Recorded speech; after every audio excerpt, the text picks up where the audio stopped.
안녕하세요. 혹시 너무 배가 고파서 막 화가 나고 이성적인 판단이 흐려졌던 경험 다들 한 번쯤 있지 않으신가요?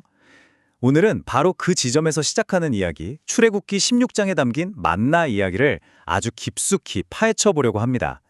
이스라엘 백성이 광야 한복판에서 마주했던 이 믿음의 시험이 과연 오늘을 사는 우리의 삶과는 또 어떻게 연결되는지 그 숨겨진 의미를 함께 찾아보겠습니다. 자, 오늘 우리가 이 심오한 이야기를 어떤 순서로 따라가 볼 거냐면요. 먼저 모든 사건의 발단이죠. 광야에서 겪은 굶주림과 그로 인한 불평, 그 위기 상황을 자세히 들여다볼 거고요. 그 다음에 여기에 대한 하나님의 놀라운 응답, 바로 하늘에서 빵을 내려주시겠다는 약속을 살펴볼 겁니다. 그리고 세 번째로, 이게 아주 중요한데, 이 만나를 받을 때 지켜야 했던 세 가지 규칙은 무엇이었고, 각 규칙에 어떤 의미가 담겨 있는지 분석해 볼 거예요. 네 번째로는 이스라엘 백성이 내뱉었던 불평이 과연 단순한 투덜거림이었는지 히브리어 원어를 통해 그 진짜 의미를 파헤쳐 볼 거고요. 마지막으로 이 모든 과정을 통해 하나님께서 진짜 원하셨던 목적이 무엇이었는지 결론을 내려보겠습니다. 그럼 첫 번째 이야기부터 바로 시작해 보죠. 이 말을 좀 보세요. 이스라엘 백성이 이집트에서 탈출한 지 겨우 한 달하고 보름 정도 지났을 때입니다. 채찍 맞으며 노역하던 그 끔찍한 기억은 다 어디로 가고 당장 배가 고프니까 모세랑 아론한테 차라리 고기 가마 옆에서 배불리 먹다가 죽는 게 나았다. 이렇게 소리를 지르는 거예요. 이건 그냥 배고프다는 투정이 아니죠. 현재의 고통이 과거의 끔찍했던 기억마저 얼마나 달콤하게 왜곡시킬 수 있는지 보여주는 정말 처절한 외침입니다. 사실 이 사람들의 반응을 이해하는 데 도움이 되는 현대 용어가 있어요. 바로 행그리입니다. 배고픔, 헝그리와 분노, 앵그리가 합쳐진 말인데 이게 그냥 기분 탓이 아니라 과학적인 근거가 있습니다. 우리 몸의 혈당이 뚝 떨어지면요, 감정을 조절하는 뇌 기능도 같이 떨어져서 쉽게 화가 나고 충동적으로 변하거든요. 당시 이스라엘 백성 전체가 바로 이 극심한 행그리 상태에 빠져서 이성적인 판단은커녕 얼마 전에 눈앞에서 봤던 기적들까지도 다 잊어버릴 만큼 심각한 위기를 겪고 있었던 거죠. 자, 그럼 첫 번째 주제, 광야의 위기를 좀 더 깊이 들어가 보겠습니다.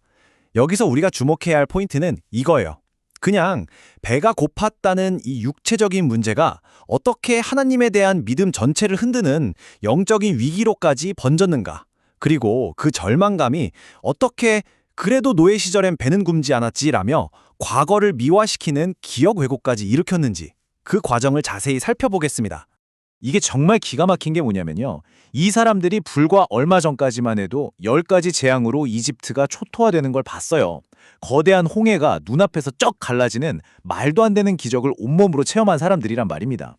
그런데 그 엄청난 경험의 기억이 며칠 굶었다는 이 현실적인 고통 앞에서 그냥 힘없이 녹아내려 버린 거예요.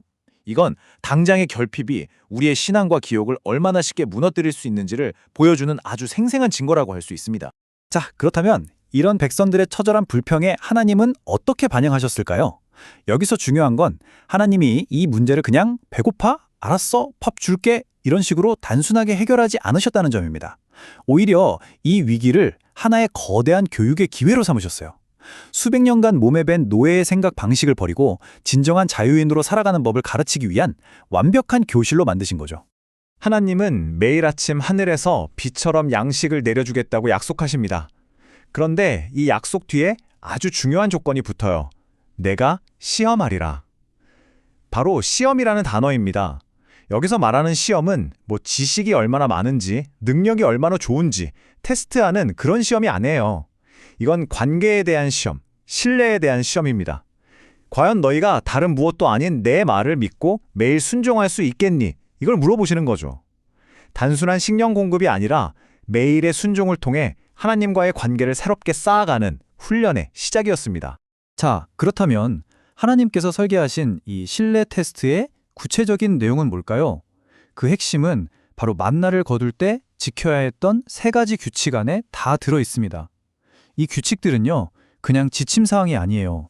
이건 이집트와는 완전히 다른 새로운 경제 원리, 새로운 삶의 방식을 가르치기 위한 하나님의 신성한 교육과정, 커리큘럼 그 자체였습니다. 규칙은 아주 단순 명료했습니다. 첫째, 욕심 부리지 말고 딱 오늘 먹을 만큼 하루치만 거둬라. 둘째, 내일이 불안하다고 쌓아두지 마라. 아침까지 남기지 마라. 셋째, 안식일은 거룩하게 지켜야 하니 그 전날엔 여섯째 날에는 이풀치를 미리 거둬라.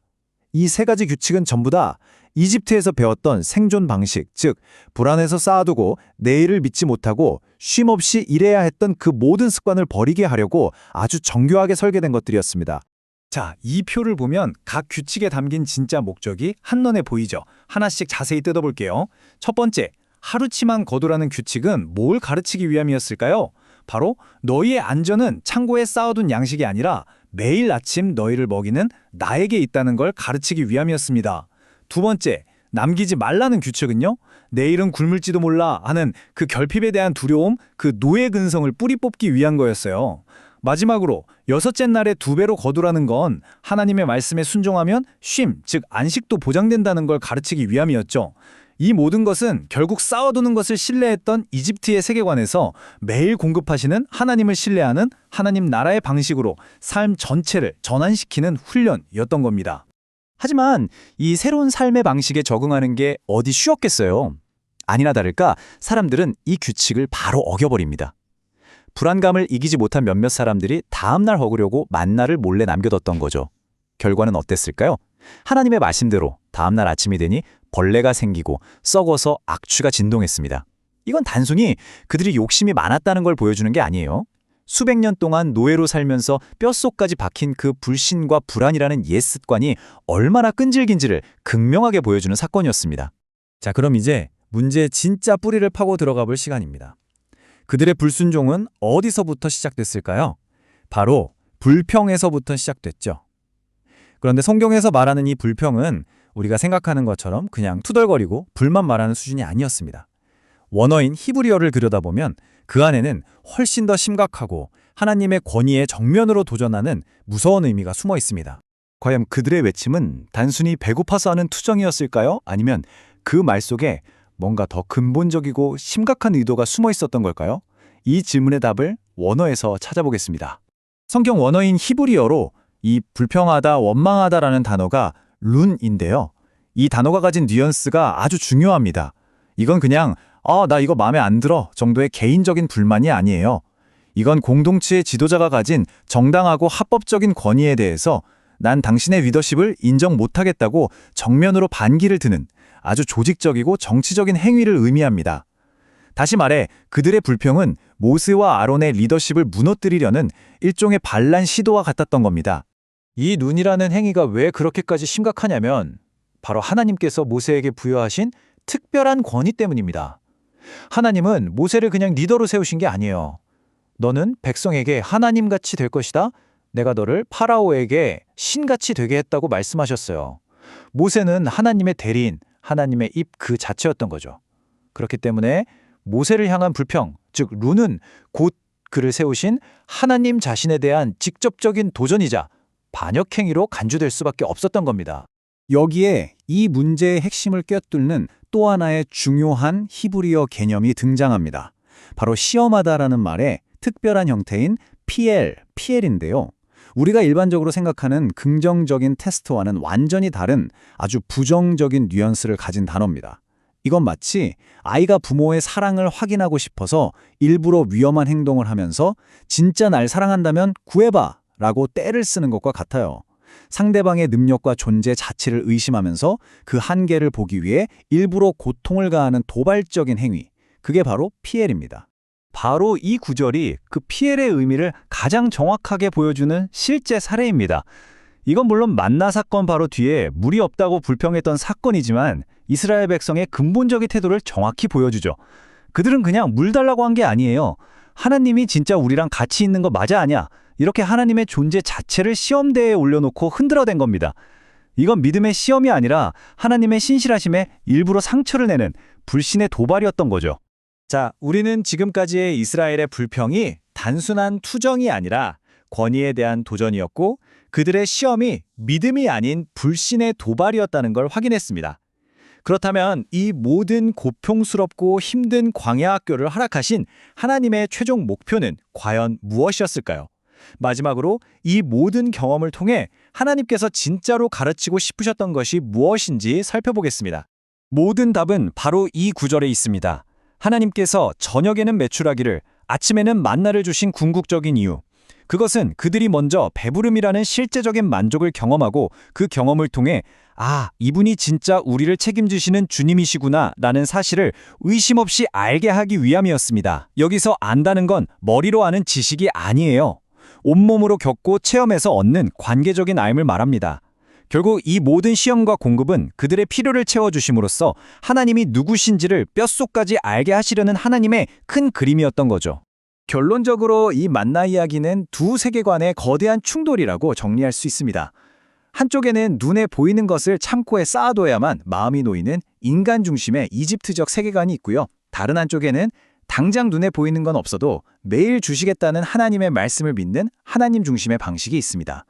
광야에서의 모든 시험은 바로 이 이집트 방식에서 하나님 방식으로 삶의 중심을 완전히 옮겨오는 훈련 과정이었던 셈입니다.